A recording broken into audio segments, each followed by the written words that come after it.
Presiden Prabowo Subianto 22 Januari lalu menekan instruksi Presiden nomor 1 tahun 2025 tentang efisiensi belanja dalam pelaksanaan APBN dan APBD tahun 2025. Dalam keputusan itu, Presiden Prabowo meminta jajaran pemerintah pusat dan daerah untuk menghemat anggaran hingga 306,7 triliun rupiah. Perjalanan dinas dikurangi, potong setengah. Dengan setengah kita bisa menghemat 20 triliun lebih. Kalau kita hitung 20 triliun, berapa puluh ribu sekolah, gedung sekolah bisa kita perbaiki.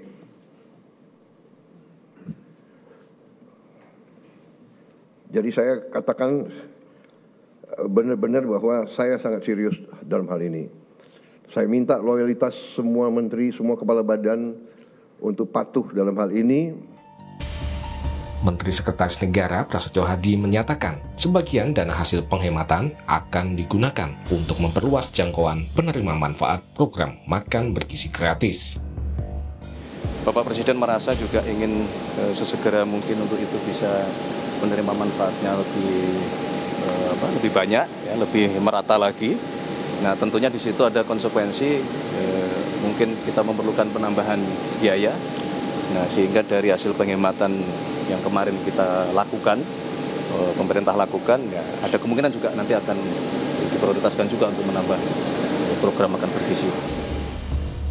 Sesuai Inpres tentang efisiensi anggaran, kementerian dan lembaga negara saat ini tengah menyisir pos-pos yang bisa dihemat. Kementerian Keuangan merinci ada 16 pos belanja yang harus dipangkas untuk menghemat anggaran. Di antaranya pos pembelian alat tulis kantor, perjalanan dinas, sewa mobil dan kendaraan, dan juga kegiatan-kegiatan yang bersifat seremonial. Bang, soal efisiensi anggaran dong Bang, sedikit kalau dari kementeriannya Bang. Jalan terus, sedang nanti saya laporkan ke ini ya. Tapi berimbas nggak Bang? Ya, apa aja kalau Saya belum tahu persis, tapi semua yang diperintahkan Pak Presiden Prabowo kita lakukan supaya semuanya berjalan efisien, efektif ya, sesuai dengan perintah Pak Presiden. Ada dampak ini nggak dari operasional segala macam? So far nggak ada. Yuk. Pengamat ekonomi menilai pos pengeluaran terbesar dalam anggaran adalah gaji dan tunjangan pegawai. Karena itu perlu juga dievaluasi besaran tunjangan para pegawai pemerintah. Ini yang kita perhatikan itu dalam 10 tahun terakhir beban belanja pegawai itu kenaikannya 83%. Oke. Jauh melebihi anggaran perlindungan sosial ya dalam waktu 10 tahun terakhir. Jadi memang harus ada evaluasi terkait dengan tunjangan-tunjangan yang tadi tidak berorientasi pada program prioritas Pak Prabowo. Terutama misalnya juga menyentuh tunjangan di Dirjen Pajak. Karena ada Cortex yang bermasalah sistemnya yang membuat pengusaha juga sulit melaporkan pajak, mendapatkan faktur PPN. Itu juga harusnya menjadi bahan evaluasi yang sangat-sangat signifikan. Kalau memang mau melakukan efisiensi, saran saya sih dimulai juga dari efisiensi belanja pegawai. Oke. Gantikan sebagian pegawai yang rutinitas kemudian repetitif kerjanya itu dengan teknologi. Sementara pakar kebijakan publik menilai upaya penghematan yang dilakukan pemerintah tidak akan efektif jika praktik korupsi masih terjadi. Mau anggaran berapa saja, mau dikurangi berapa saja, kalau dikorupsi nggak akan bisa efektif. Karena otak kita itu hanya bagaimana kita dapat, berapa persen kita dapat. Ya rusak semua. Itu kan yang membuat negara ini semakin terpuruk. Kementerian dan lembaga negara memiliki waktu hingga 14 Februari untuk mengusulkan revisi anggaran yang telah disesuaikan dengan instruksi Presiden terkait efisiensi. Tim Liputan, Kompas TV. Lalu bagaimana efektivitas efisiensi anggaran ala Prabowo ini dan apa dampaknya terhadap kinerja pemerintah dalam memenuhi target program prioritas yang dicanangkan? Kita ulas bersama Ketua Dewan Pakar Partai Amanat Nasional yang juga ekonom, Derajat Wibowo, serta Direktur Kebijakan Publik, Selyos, Media Wahyudi Askar. Selamat sore waktu Indonesia, Mas Derajat dan Mas Media. Selamat sore, Mas Radi, Mas Media. Selamat sore. Baik, saya ke Mas Derajat dulu. Mas Derajat, Presiden Prabowo minta efisiensi anggaran sampai 306 triliun, jumlah yang sangat besar. Nah, tapi di sisi lain pemerintah punya target perluasan program-program prioritas lainnya, seperti salah satunya makan bergizi gratis, pembangunan infrastruktur khususnya IKN, lalu untuk mencapai pertumbuhan ekonomi 8%. Nah, dengan efisiensi ini apakah target-target itu bisa tercapai kira-kira? Ya, jadi begini kan untuk makan bergizi gratis, pembangunan perumahan itu kan perlu dana besar. Ya. Sementara kalau kita bisnis as usual, itu ya akan kesulitan karena kan penerimaan negara sekarang agak terbatas, apalagi Cortex kan masih belum lancar ya.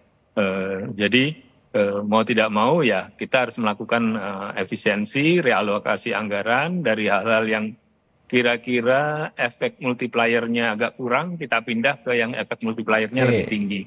Ya.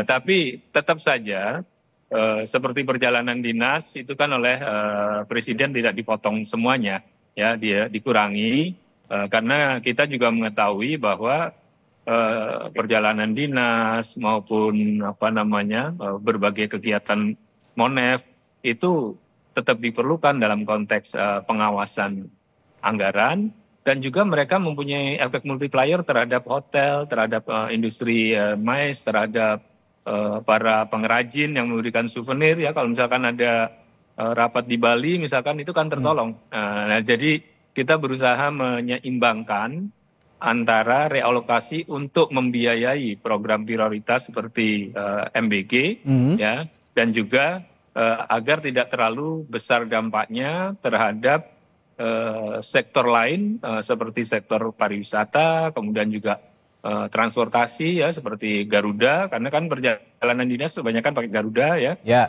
agar tidak terlalu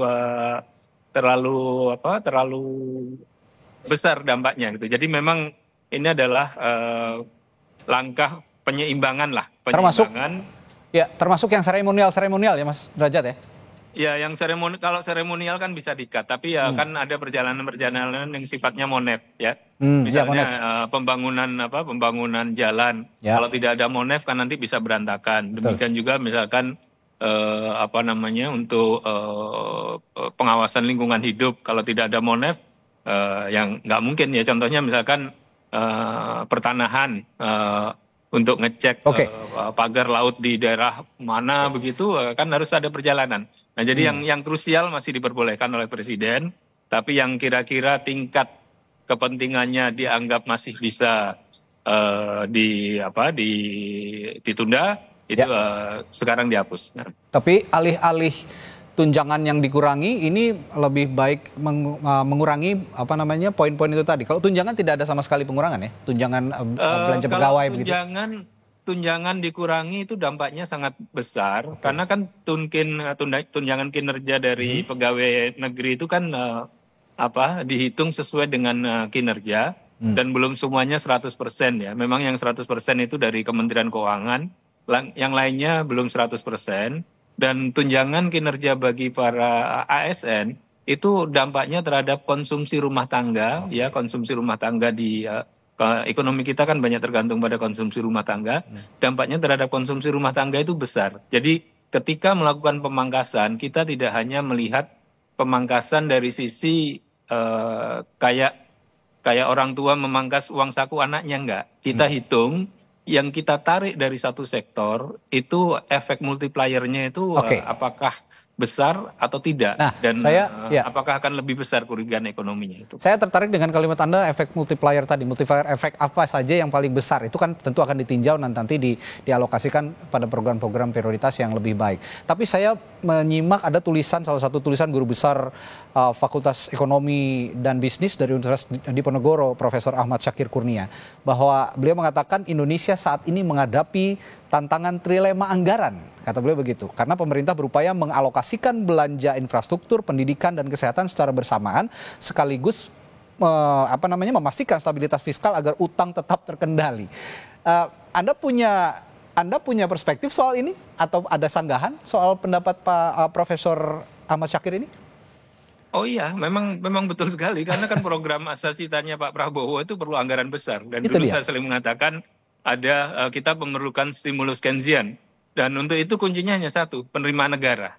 Ya, kan kalau sekarang ini karena penerimaan negara kan belum bisa kita genjot secara drastis karena masih baru ya. Jadi kita melakukan realokasi.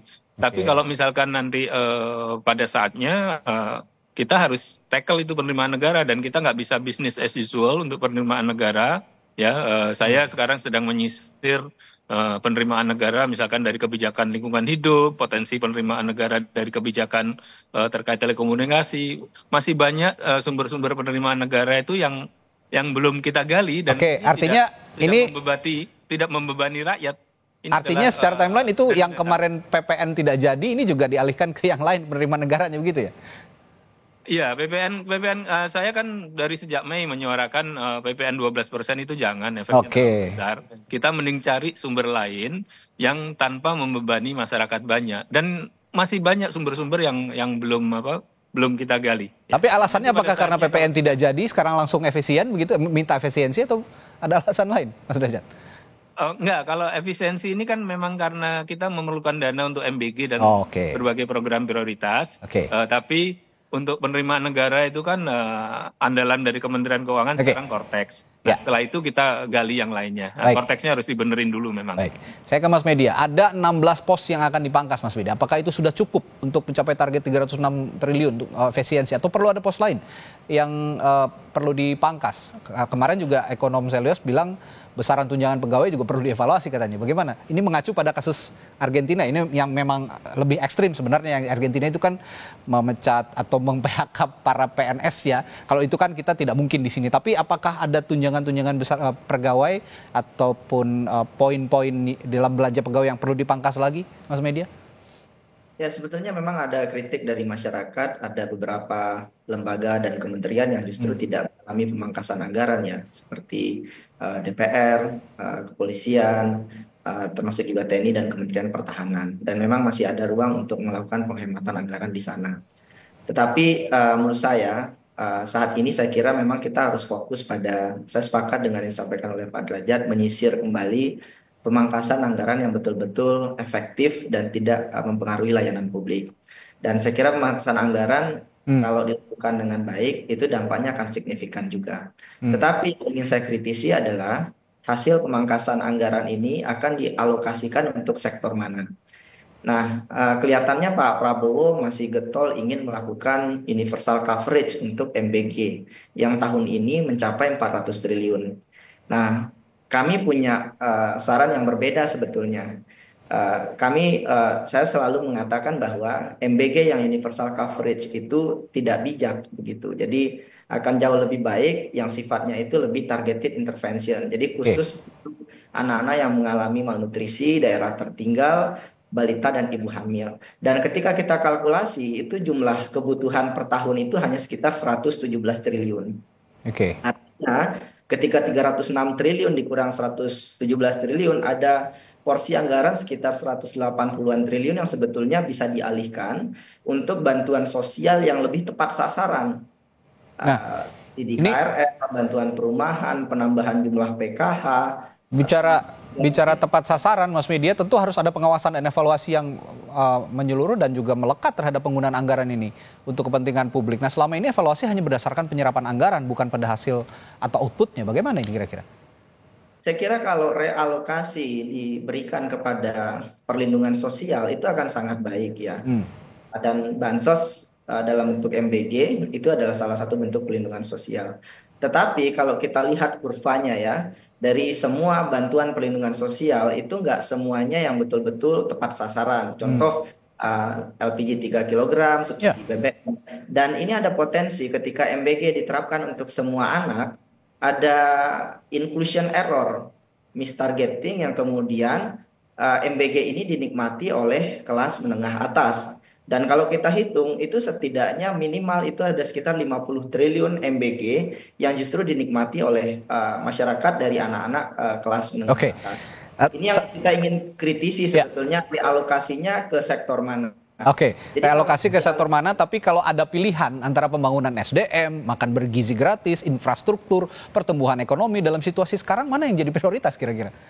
Ya, perlindungan sosial yang lebih tepat sasaran. Jadi studi saya dari semua program pelindungan sosial itu yang paling tepat sasaran itu PKH. Yang jadi kurvanya itu betul-betul yang menerima adalah desil paling bawah gitu. Termasuk juga beberapa bantuan sosial lainnya seperti KIP ya. Artinya ini MBG ini ada potensi pemerintah tidak bijak, kemudian sporadis menyalurkan anggaran bahkan 400 triliun untuk tahun ini. Kalau itu dilakukan ada potensi kita kehilangan kemampuan fiskal mengurangi kemiskinan. Ini yang saya justru ingin menunggu sebetulnya realokasi anggaran ini untuk apa. Tetapi kalau disalurkan untuk semua anak, dan kita tahu ya beberapa waktu terakhir uji coba MBG itu dilakukan di daerah-daerah perkotaan, bukan di daerah-daerah yang mengalami malnutrisi dan daerah tertinggal. Artinya ini ada kondisi yang ya ada kemungkinan mistargeting dalam MBG ini dan kita kehilangan kapasitas fiskal yang cukup signifikan. Semoga implementasinya sesuai dengan kebutuhan masyarakat saat ini yang existing. Baik, terima kasih Mas Media, Mas Derajat, perspektifnya malam hari ini. Sampai jumpa lagi. Sehat selalu. Terima kasih. Terima kasih.